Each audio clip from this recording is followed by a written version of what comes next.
అందరికీ నమస్కారం. మన జీవితం ఒక అద్భుతమైన ప్రయాణం. ఈ ప్రయాణంలో మనం ఎన్నో మైలురాళ్లను దాటుకుంటూ వస్తాం. ప్రతిరోజు నిద్రలేవగానే మన మనసులో మొదలయ్యే మొదటి ఆలోచన ఏమిటి? నాకది లేదు, ఇది కావాలి, ఆ ఉద్యోగం రావాలి, ఇంత డబ్బు సంపాదించాలి, నా జీవితం ఎప్పుడు మారుతుంది? అవునా? మనం ఎప్పుడూ భవిష్యత్తులో ఏదో పొందితేనే సుఖంగా ఉంటామని, ఆ దొరకని దానికోసం పరిగెడుతూనే ఉంటాం.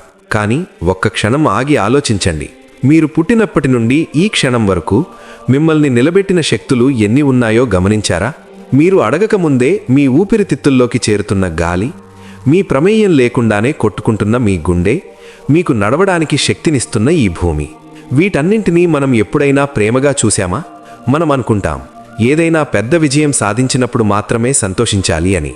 కానీ నిజానికి మన చుట్టూ ఉన్న చిన్న చిన్న అద్భుతాలను గుర్తించడమే అసలైన విజయం. అదే కృతజ్ఞత. కృతజ్ఞత అంటే కేవలం ఎదుటివారు ఏదైనా సహాయం చేసినప్పుడు పలికే థ్యాంక్ యూ అనే ఒక పదం కాదు. అది మీ అంతరాత్మలో కలిగే ఒక అలజడి లేని ప్రశాంతత. అది ఒక నిశ్శబ్ద స్థితి. మనం ఈ ప్రపంచాన్ని చూసే విధానంలో వచ్చే ఒక గొప్ప మార్పు. మీరు ఎప్పుడైతే మీ దగ్గర ఉన్న వాటిని గౌరవించడం మొదలు పెడతారో అప్పుడే విశ్వం మీకు మరిన్ని గొప్ప విషయాలను అందించడానికి సిద్ధమవుతుంది. చాలామంది అడుగుతుంటారు, మా జీవితంలో అన్ని సమస్యలే ఉన్నాయి, మరి మేము దేనికి కృతజ్ఞత చెప్పాలి అని. మిత్రమా, సమస్యలు లేని మనిషి ఈ లోకంలో లేడు. కానీ సమస్యల మధ్యలో కూడా మనల్ని నడిపిస్తున్న ఒక శక్తి ఉంది.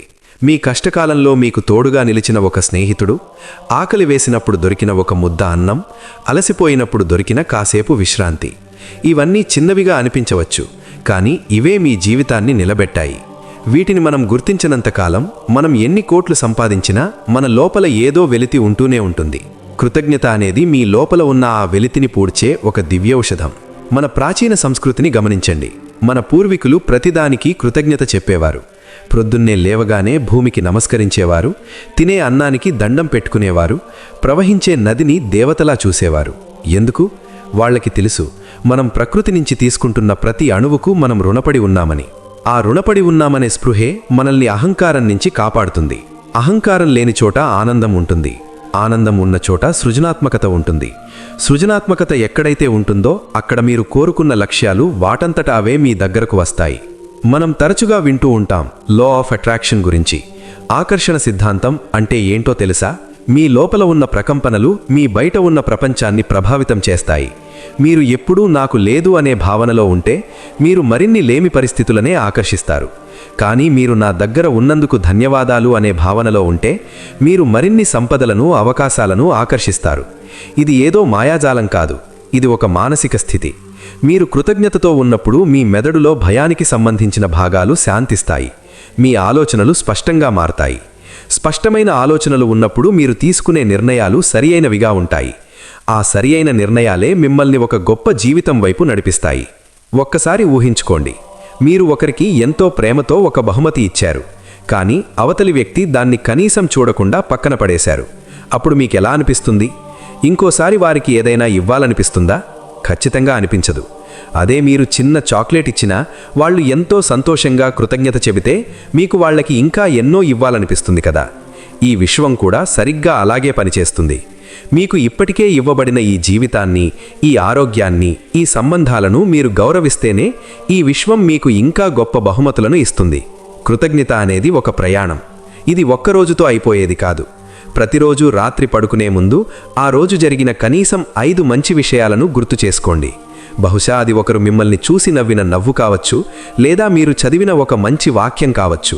మీరు ఇలా చేయడం మొదలుపెట్టిన కొద్ది రోజుల్లోనే మీ జీవితంలో ఒక వింతైన మార్పును గమనిస్తారు. మీ చుట్టూ ఉన్న మనుషులు మారిపోతారు. మీ పట్ల ఉన్న పరిస్థితులు అనుకూలిస్తాయి. ఎందుకంటే మీరు మారారు కాబట్టి. గుర్తుంచుకోండి, గమ్యం చేరిన తర్వాత సంతోషించడం ఎవరైనా చేస్తారు. కానీ గమ్యం వైపు వెళుతున్న ప్రతి అడుగులోనూ ఆనందాన్ని వెతుక్కోవడం, ప్రతి అడుగుకు కృతజ్ఞత కలిగి ఉండడం మాత్రమే గొప్ప మనసున్నవారు చేసే పని. మీ కలలు నిజం కావాలంటే, మీ లక్ష్యాలు సిద్ధించాలంటే ముందుగా మీరు ఒక సంపూర్ణమైన వ్యక్తిగా మారాలి. ఆ సంపూర్ణత్వం కేవలం కృతజ్ఞత ద్వారానే వస్తుంది. మీరు దేనినైతే మనస్ఫూర్తిగా ప్రేమిస్తారో, దేనినైతే గౌరవిస్తారో అది మీ జీవితంలో శాశ్వతంగా నిలిచిపోతుంది. ఇప్పటి వరకు మీరు ఎన్నో కోల్పోయి ఉండవచ్చు, ఎన్నో బాధలను అనుభవించి ఉండవచ్చు. కానీ ఆ బాధలన్నీ మిమ్మల్ని ఏదో ఒక పాఠం నేర్పడానికి వచ్చాయని గ్రహించండి.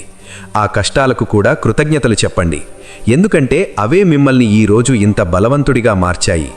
మీ వెనుక ఉన్న గతాన్ని గౌరవించండి, మీ ముందున్న భవిష్యత్తును ప్రేమించండి, కానీ ప్రస్తుతం మీ చేతిలో ఉన్న ఈ క్షణాన్ని కృతజ్ఞతతో ఆస్వాదించండి. మిత్రులారా, ఈ వీడియో ద్వారా నేను మీకు చెప్పాలనుకుంటున్నది ఒక్కటే: జీవితం అంటే కేవలం పోరాటం కాదు. జీవితం అంటే ఒక ఉత్సవం. ఆ ఉత్సవంలో మీరు భాగస్వాములు కావాలంటే మీ హృదయంలో కృతజ్ఞత అనే దీపాన్ని వెలిగించండి. ఆ వెలుగు మీ దారిని చూపిస్తుంది. ఇప్పటి వరకు ఈ వీడియోను చూస్తున్నందుకు, మీ విలువైన సమయాన్ని మాకిచ్చినందుకు మీకు నా హృదయపూర్వక కృతజ్ఞతలు. మీ జీవితంలో మీరు దేనికి ఎక్కువగా కృతజ్ఞత కలిగి ఉన్నారో కింద కామెంట్స్లో తెలియజేయండి. మీ ఒక్క లైక్ మరియు సబ్స్క్రిప్షన్ మాకు ఎంతో ఊరటనిస్తాయి, మరిన్ని మంచి విషయాలను మీ ముందుకు తీసుకురావడానికి స్ఫూర్తినిస్తాయి. మరొక అద్భుతమైన విషయంతో మళ్ళీ కలుద్దాం. అప్పటి వరకు సంతోషంగా ఉండండి, కృతజ్ఞతతో ఉండండి. మీ లోపల ఉన్న వెలుగును ప్రపంచానికి పంచండి. ధన్యవాదాలు. యూనివర్స్కి కృతజ్ఞతలు. Thank you all.